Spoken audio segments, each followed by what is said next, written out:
അതാ കുഴപ്പമില്ല കേട്ടോ. ചെറുത് ലാർക്കിൻ്റെ റെക്സ് ആട്ടോ, റെക്സിൽ. ഇത് സംഭവം കണ്ണനാ ചേരാനോ അറിയില്ല.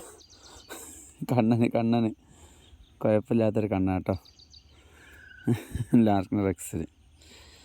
ആകെ വെണ്ണയിൽ കുളിച്ചിട്ട് കിടക്കാണ് ലാർക്ക് റെക്സ്. പക്ഷേ ഞാൻ മീൻ പോകുമെന്നറിയില്ല. പോവുകയാണെങ്കിൽ നമ്മൾ പോട്ടെ.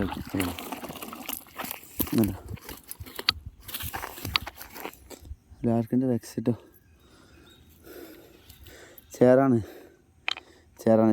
കണ്ണല്ല. നമ്മളെ വെണ്ണയിൽ കുളിച്ചുകൊണ്ട് മീനെ കണ്ടില്ല കേട്ടോ. ലാർക്കിൻ്റെ റെക്സ് കേട്ടോ, ചെറിയൊരു ഐറ്റം.